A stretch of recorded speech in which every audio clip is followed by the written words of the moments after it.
Hi everyone, my name is Icarus and welcome back to my channel. I'm wearing my glasses today because I found out that there's no reflection because the light's coming from over here from my fish who have finally realized I'm not feeding them today. So you may see a couple of them floating in the background, but they finally figured out it's not dinner time, so they're leaving me alone. uh, Today I actually want to talk about some of the housing stuff that I've been going through. As you know, if you've been a longer subscriber and you've been keeping up with my videos, then you know that we've been having to deal with housing issues with our apartment, which is this place, since the start of November.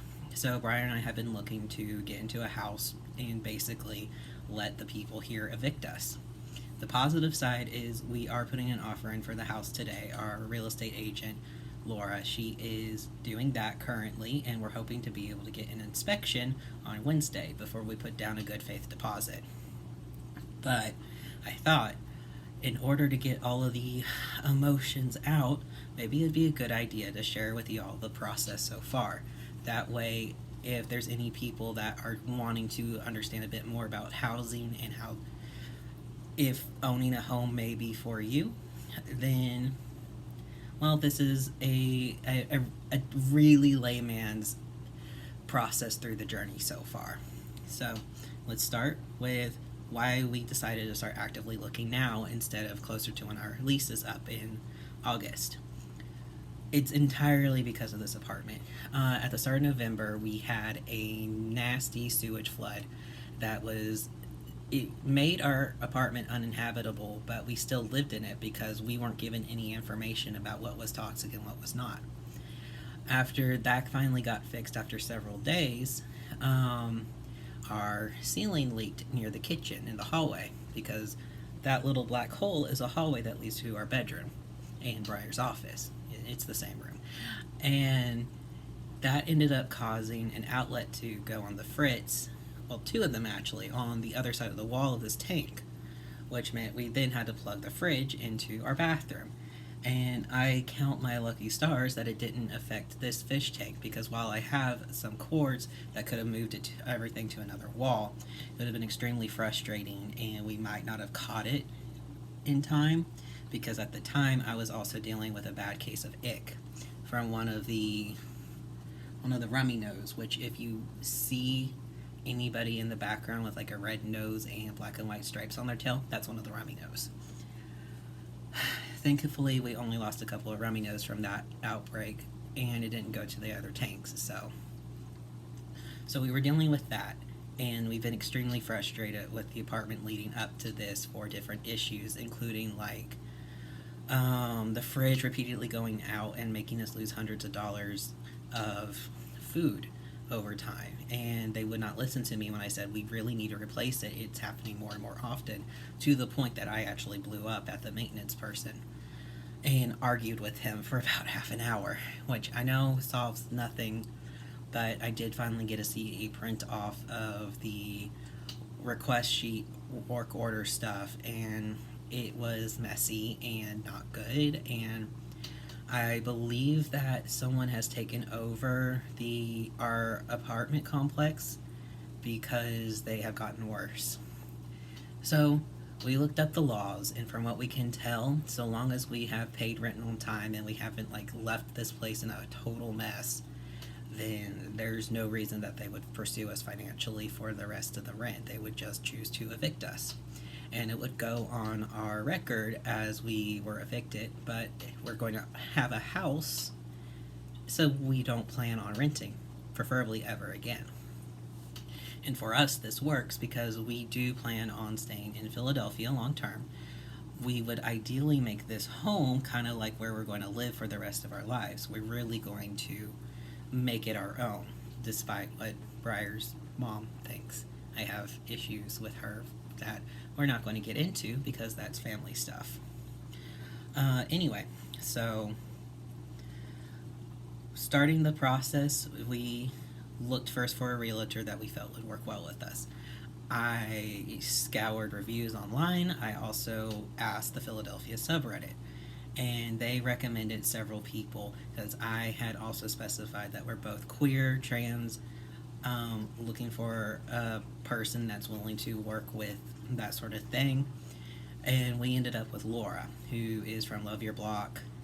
She is a fantastic person. She is bisexual or lesbian, and her wife is great, and she showed us pictures of her wedding, handmade so many flowers, and I'm just like, girl, how?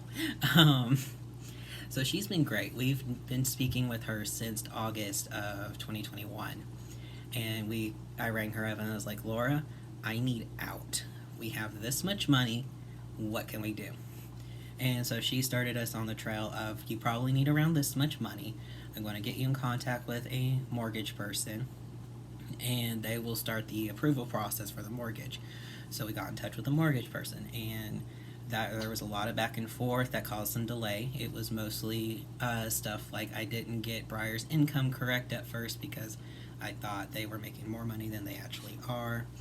And we had just taken over a car payment from their parents to the car that we currently have, and it hadn't transferred over to the bank yet, and so that was a whole thing. And student loan payments are extremely opaque if you're not actively needing to pay a student loan if you're in deferment. We also ended up going only with Briar's income because technically right now I'm unemployed, even though I am doing some freelance writing, and sometimes I'm trying to run workshops, and I'm working towards being a substitute teacher. But currently I am unemployed, so my debt to income ratio is too high.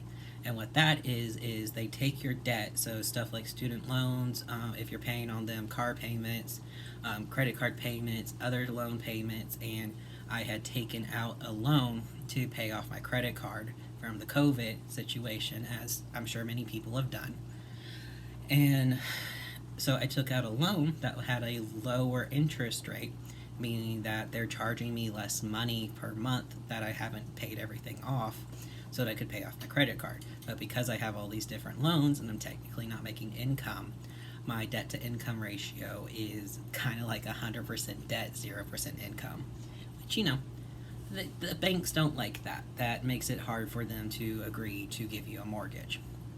But Briar's is good enough for our price range, which is like $125,000, which is a lot of money.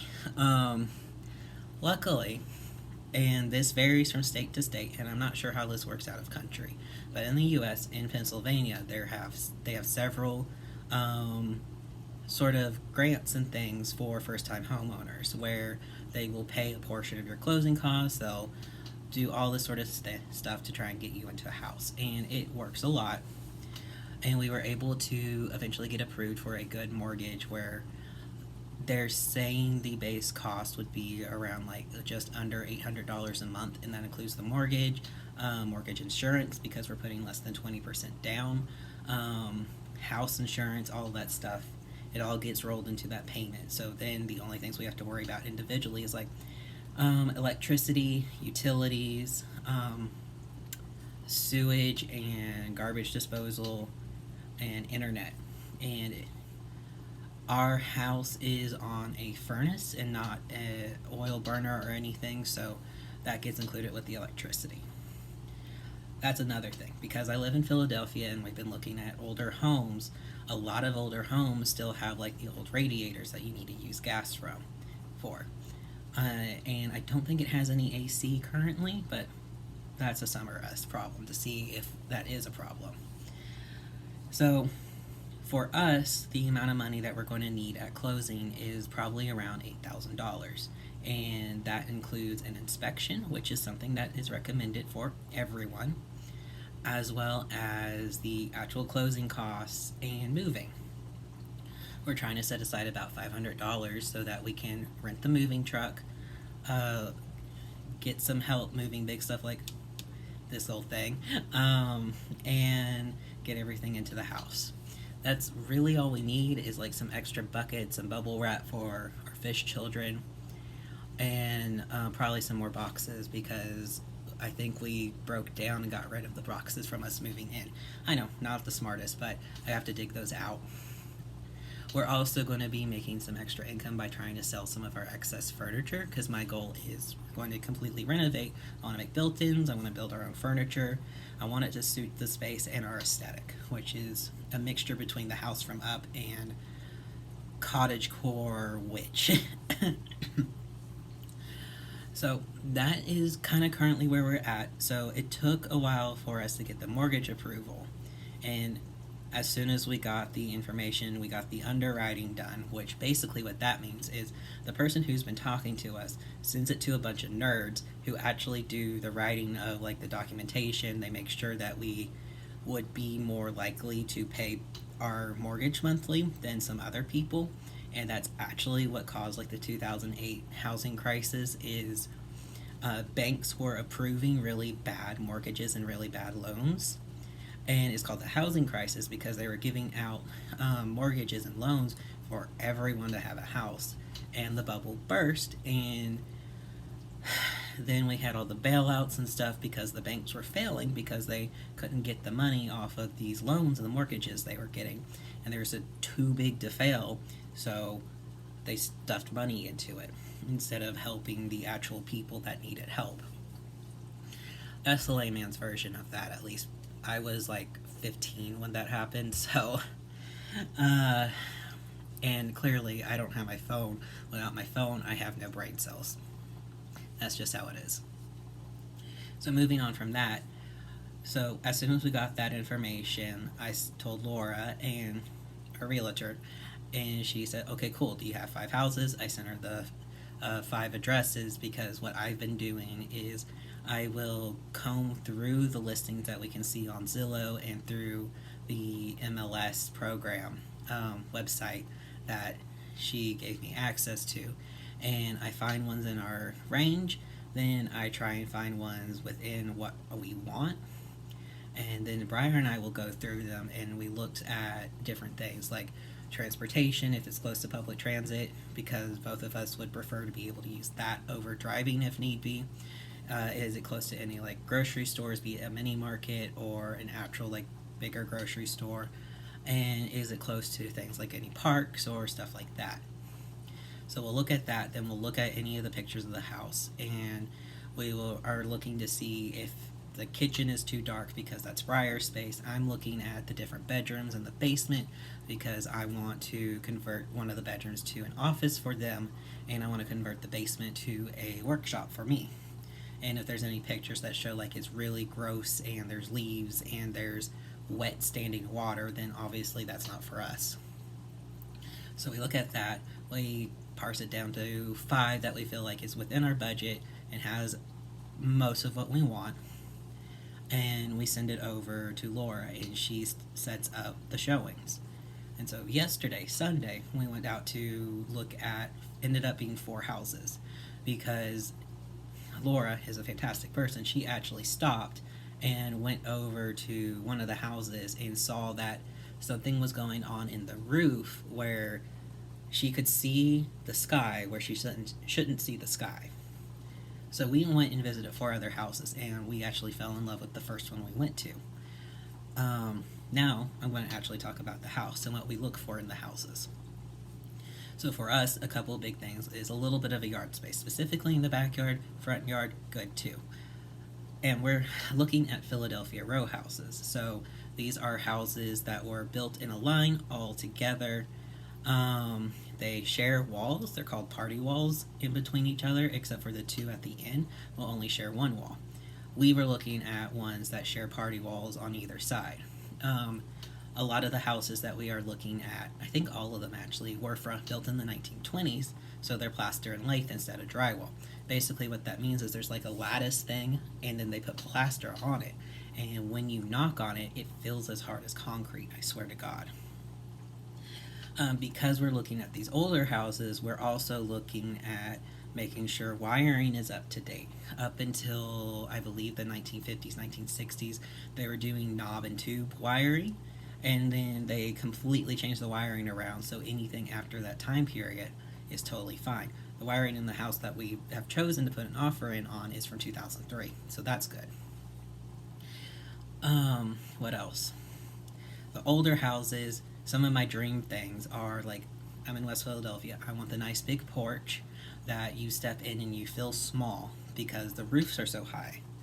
I really wanted a vestibule, which is a sort of, it's like in a store when you enter the first set of doors and there's another set of doors. It's like that, but it's for a house, so it's little. Some of the things about Philadelphia houses is the vestibules were usually tiled, and you could then go in from there. We were also looking for a place that had some of the more original architecture. So in the 1920s, it was very common to have like the dark solid wood baseboards. Sometimes they would have crown molding. The first floors are always very high, and because of the house being built when they were, typically the kitchens are very small, or they're built in an addition, and they're called like shed kitchens because they're just in the back. They're pretty small and crowded, that sort of thing. The house that we ended up picking has, it looks like the original flooring was completely removed and they painted over the subfloor, which I'm not a fan of. Sam argues with me on this, but I'm not super happy that it's painted subfloor. And what that means is there's several layers of flooring. So you got the joists, and then you usually have something over it, and then you put your final flooring on top. It looks like because there's a gap in the baseboards that they took out whatever hardwood was on top of certain areas, and then they painted the very thin, like very, very thin, maybe about that thick, pine flooring that's underneath it. Now, you'll hear a lot about pine being very, very soft, and it has to do with how it's harvested. It's harvested from younger trees than it was back in the 1920s. So for us, these trees are old growth. So these trees are a lot sturdier, and you have planks that are as big as the room. I went from the dining room to the front of the house. They did put something down in the dining room, and it looks like it is laminate in the kitchen, so I can't wait to rip that up and see what's going on.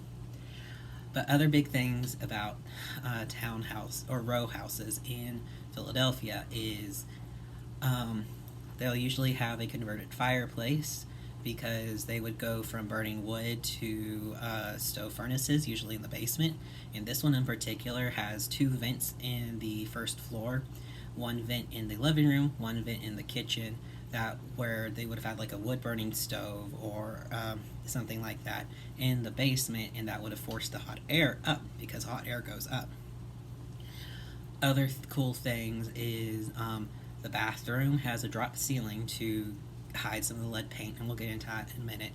But you can see that the skylight is still there. And a really cool thing about the Philadelphia bathrooms that have this feature is you can open up the skylight as sort of a ventilation thing, and you can even open it during the summer because, like we said, hot air rises, so it can rise and leave through that little screen, that little sunlight. It's a really cool thing. There are 3 bedrooms. In this one in particular, it looks like they rented out 2 of the rooms because there's a lock on one of the doors on the outside, and there is a door that's been built in between the 2 spare bedrooms, and you can walk through that and lock the door that leads out to the hallway through a little push lock. So that's cool. The master bedroom has a office looking door where it is solid, and then the top has orange tempered plastic made to look like that warpy glass, which is hilarious. There is actually a bit of a backyard. It has access to a teeny tiny walking alley, so that is cool. And a weird thing that I love about these row homes is to make sure that there's light coming into the dining room. So because, like I said, party walls, and these are built kind of like boxes, they always indent the floor a little bit, so it goes like this, and there's a window right here, so there's like a little narrow piece followed by the rest of the backyard. Hi, Dory. So what's happening now is Breyer was asked to sign several documents kind of expressing that, hey, we're interested in buying this, and we put that paperwork in. We're trying to get an inspector into the apartment on Wednesday because we want to have the house inspected before we put down a good faith down payment. I know I said get back to the lead. I'll get back to that after I talk about this. And basically what that is the inspector is with our mortgage type. They need to inspect for termite damage, which I didn't notice anything, but I wasn't looking that closely. I got too excited about everything, like all the original trim, original built-ins, that sort of thing. But, so we're putting this paperwork in saying, hey, we're interested, here's our offer.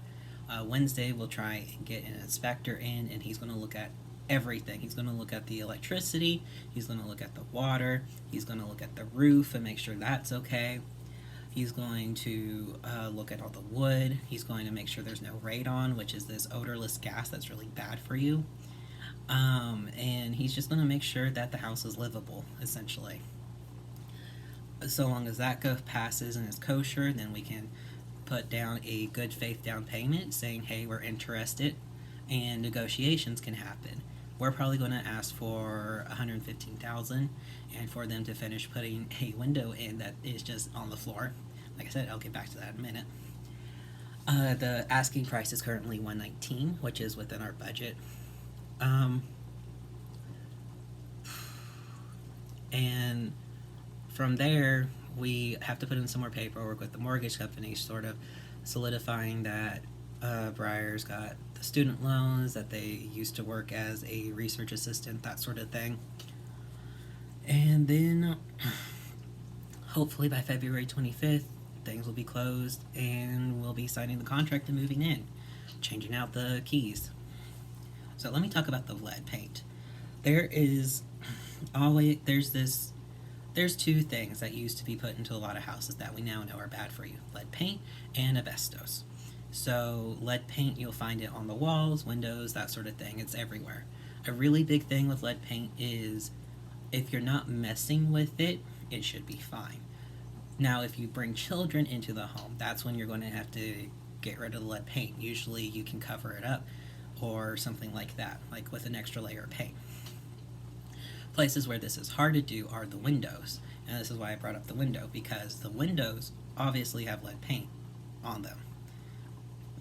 These are extremely old, original, and it looks like they've just been painted over and over again instead of stripped and painted over. Which it makes sense, because if you're just living there and you're not wanting to rehab, fresh coat of paint, you're good. They have replaced a majority of the windows in the house, but there is the one in the dining room is just sitting on the ground, and we have no idea why.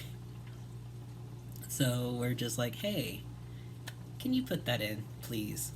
And also, can you let us know about the furnace, because it looks like it's going to go in about 3 years. Which is fine with us. If it just gets us through the next couple of winters, we'll replace it, no problem. So from all of that, asbestos as well. People hear the words lead paint and asbestos, and like I said, unless you have a child, lead paint shouldn't be an issue. Get rid of the paint on the windowsills, usually by replacing the windows, or you can actually like put on a bunny suit like you would see from Breaking Bad. You know the suit, and a respirator, and then you close off the entire room and you get a HEPA vacuum, and you'd be totally fine. Asbestos can be a little trickier, but you usually find it in insulation. So like if there's asbestos insulation in the attic and you're never going to go up there, just seal it off and you're good. That is, people get really scared about stuff like asbestos and lead paint, and for good reason. It's dangerous. It can cause cancer, it can cause brain damage, but if it's contained, you're okay. There is lead paint in the bathroom, most likely, but they put a drop ceiling, and that's totally fine for us for right now. When we get to the bathroom renovations, we'll be turning it into a partial wet room, so it's going to have to come down. But when we get to that, and we're expecting it to cost a little chunk of money anyway. So my goal is I'll put on the bunny suit and take care of that. So that's, like I said, that's where we're at now. I think I mentioned we need about $8,000 total, because we're expecting about $400 or $500 for the move, $600 to $700 for the inspection, and the rest of it will just go towards our down payment, because we qualified for all of the nice state telling us, hey, we want you in a house. So want to finish this up with, how do you know if moving into a house is right for you? And I would say it is better to own a house than it is to rent for the most part.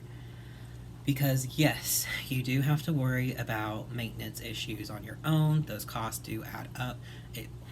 But, first off, in this day and age, if you own a house, you're getting equity, which is basically your value as a person through money is worth more.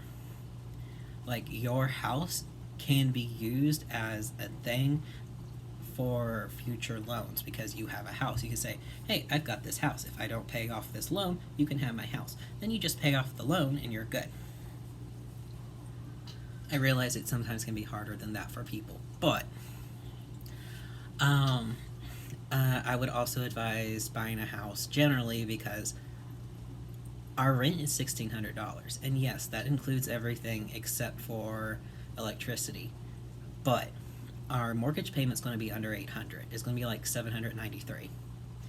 And yes, that doesn't include everything else, but I've already mapped it out.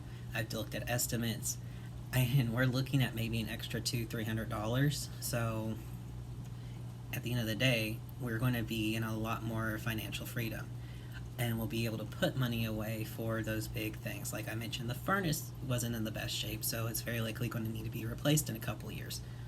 We'll have the money to replace it. We will have to buy our own fridge. Yeah, it's probably going to go on a credit card because we are going to be pretty strapped for cash by February 25th, but we're going to have it. And another cool thing about mortgages is that you technically pay for the month that you've already lived. So we won't have to pay our mortgage until April, even though we're going to be moving in March. We get like a 30-day grace period. Reasons why not to rent or not to own a house would be like if you're moving frequently, if you are having a lot of trouble and the only places even with financial help you can afford are very untenable, that sort of thing. But really, I think I'm going to enjoy being able to live in a house. I think it's the best thing for my mental health. I also think it's going to be really cool for the channel. Like I said, I'm very excited about this house. It was built in 1920. It's got a lot of the original aesthetic. It's got a couple of built-ins. It looks like it has some closets. I can't really tell if they were built in afterwards because in the 1920s they didn't have nearly as many clothes as we do. So other houses that we looked at would have like a literal tiny corner squared off, and that was where you could hang your couple of outfits.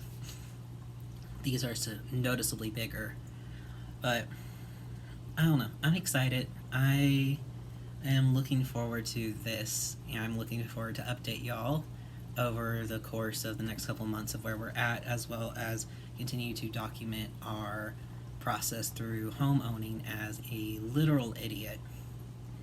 Literally, I don't know anything about money, so if you are interested in the process of trying to purchase a home, you're getting like the most idiot-proof version there is from me.